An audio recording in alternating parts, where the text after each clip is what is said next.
The word tragedy in Hollywood is usually reserved for overdoses, bankruptcies, or blazing public meltdowns. But there is a quieter, more insidious kind of tragedy that lives in the entertainment industry. The tragedy of the person who succeeds at everything the world asks of her, only to realize she has spent 40 years becoming a stranger to herself. Sara Gilbert fits that description with a precision that should make anyone uncomfortable. Most people remember her as the sardonic, black-clad Darlene Connor from Roseanne, the girl who rolled her eyes at authority and spoke in clever, wounded barbs. But the real Sara Gilbert never rolled her eyes at anything. Instead, she absorbed everything: pressure, secrecy, grief, and the impossible weight of other people's careers. She graduated from Yale with honors. She co-created The Talk, one of the most successful daytime shows of its era. She rescued a canceled sitcom from the ashes of a racist scandal and turned it into The Connors, which ran for 7 more seasons. By every outward metric, she won. And yet, the story of Sara Gilbert is one of profound sadness, because she spent most of her life building homes for everyone else, while never feeling safe enough to live openly in her own. The foundation of this tragedy was laid long before she ever set foot on the Roseanne set. Sara Gilbert was born Sarah Rebecca Abeles in Santa Monica in 1975, and she entered a family already drenched in television mythology. Her maternal grandfather, Harry Crane, was a writer and co-creator of The Honeymooners, a show so foundational that it essentially invented the modern American sitcom. Her mother, Barbara, was a producer and manager, but the real shadow came from her older sister, Melissa Gilbert, who was already a national treasure as Laura Ingalls Wilder on Little House on the Prairie. Imagine being 6 years old, watching your sibling receive a star on the Hollywood Walk of Fame, and feeling the immediate visceral need to match that accomplishment. That was Sarah's childhood. She did not choose the spotlight, it was aimed at her before she could read. At 9 years old, she made a decision that seemed small but was actually seismic. She dropped her birth surname, Abeles, and legally became Sara Gilbert. A child should not have to rebrand herself before the 4th grade, but that is exactly what she did, consciously tying her identity to a public legacy of fame, performance, and relentless visibility. The tragedy is that she was never asked who she wanted to be. She was only shown what her family had already achieved and told, implicitly, to do the same. When she was cast as Darlene Connor at 13, the role fit like a glove that was also a trap. Darlene was brilliant, sarcastic, depressed, and searching. Audiences adored her because she felt authentic. What they did not know was that authenticity was not acting. It was confession. Sara Gilbert was not playing a confused, rebellious teenager. She was being one, but with an extra layer of secrecy that Darlene never had to carry. In the late 1980s and early 1990s, while Roseanne dominated the Nielsen ratings, Sara was beginning to understand that she was gay. And in that era of Hollywood, that information was career poison. The AIDS crisis had inflamed homophobia across the culture. Coming out meant losing your job, your audience, and your safety. So Sara did what countless queer actors did before her. She performed a second role, 24 hours a day, 7 days a week.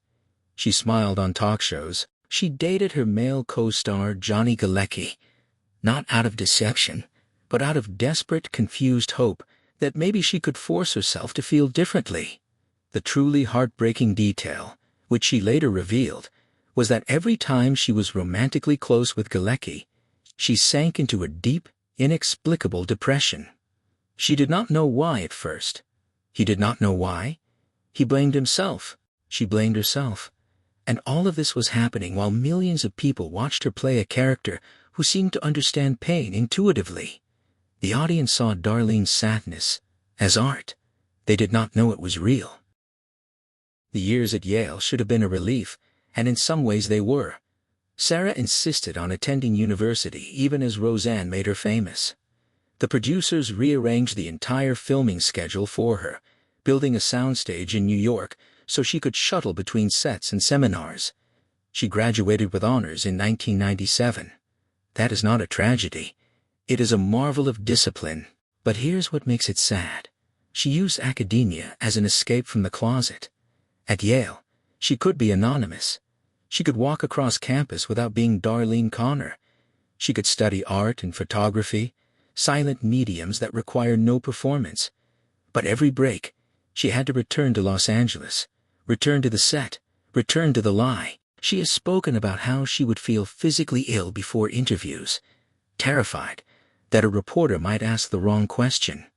The tragedy of her intelligence is that she was smart enough to know exactly what she was losing by staying silent, but also smart enough to know that speaking would cost her everything she had built. That double awareness is a form of slow suffocation. She graduated from one of the best universities in the world with honors, and she could not even tell her own castmates who she really was. Then came the decade that everyone forgets. After Roseanne ended its original run in 1997, Sara did not vanish, but she might as well have. She took roles in films like Poison Ivy, Riding in Cars with Boys, and High Fidelity. She had recurring parts on ER 24 and Will and Grace. She even played a physicist named Leslie Winkle on The Big Bang Theory, a deliberate echo of her intellectual image. But none of it stuck. None of it became a phenomenon. And here, the tragedy shifts shape. It is no longer about secrecy alone. It is about the terror of irrelevance. Sara had spent her adolescence as the sharpest voice on the biggest show in America. Now, in her 20s, she was a guest star. She was a "remember her?" footnote. She has said in interviews that she struggled with feelings of failure during this period, even though she was working steadily. But again, she did not collapse. She did not go to rehab. She did not have a public breakdown.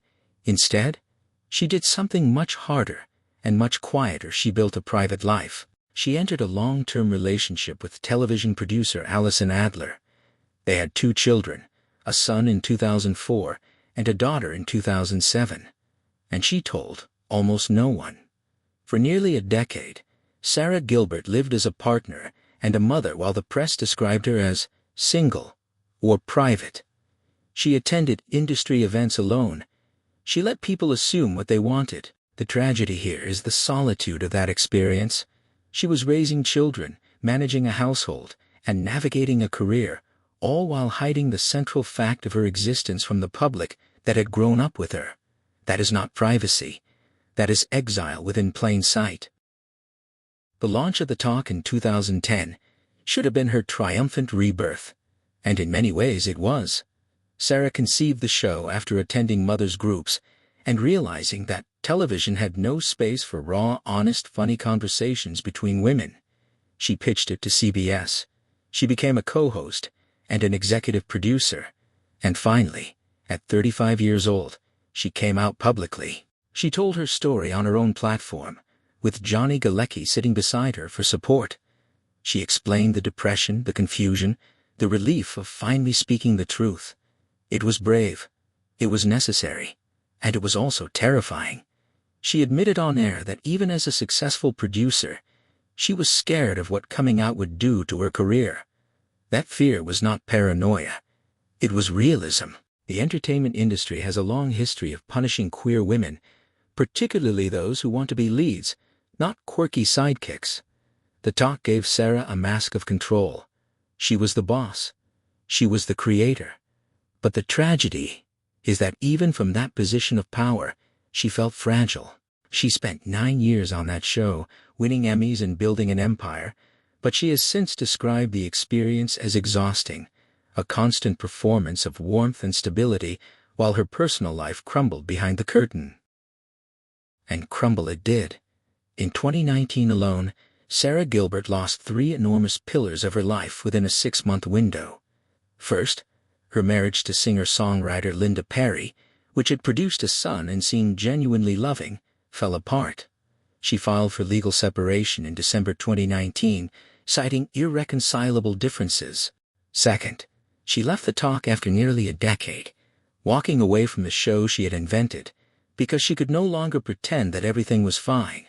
Third, and most publicly, she was still navigating the radioactive fallout from the Roseanne disaster. In 2018, the Roseanne revival she had helped engineer had been the #1 show on broadcast television. Then Roseanne Barr posted a racist tweet about Valerie Jarrett. Within hours, ABC canceled the show. Sara put out a statement condemning the tweet, and Barr retaliated by blaming Sara publicly, comparing her to a villain and accusing her of betrayal. Think about that for a moment. A woman Sara had worked with since she was a teenager, a woman whose show had made Sara famous, was now telling the world that Sara had destroyed her. And Sara, instead of retreating, did something extraordinary. She pitched a spin-off without Barr. She proposed killing off the Roseanne character and continuing the family's story as the Connors. ABC agreed. The show premiered in October 2018 and ran for 7 seasons. On paper, that is a victory. In reality, it was an open wound. Sara had to return to the same set, the same cast, the same network, and pretend that she was not carrying the weight of having effectively ended her mentor's career. She has rarely spoken about how that felt, but the sadness is visible in retrospect. She saved the jobs of everyone else on that show, from John Goodman to Laurie Metcalf, while absorbing all of the public anger and private grief herself. What makes the tragedy of Sara Gilbert so unusually sad is not that she failed. It is that she succeeded at everything and still ended up alone in ways the public never saw. She has 3 children whom she adores. She co-parents with both of her former partners. She has a production company, a net worth estimated around $30 million, and a career that has spanned 4 decades. She has won Emmys. She has survived scandals. She has reinvented herself more times than most actors dare to attempt, and yet, listen to how she describes her own life. In rare interviews, she talks about a persistent sense of anxiety, a feeling that she is always waiting for the other shoe to drop.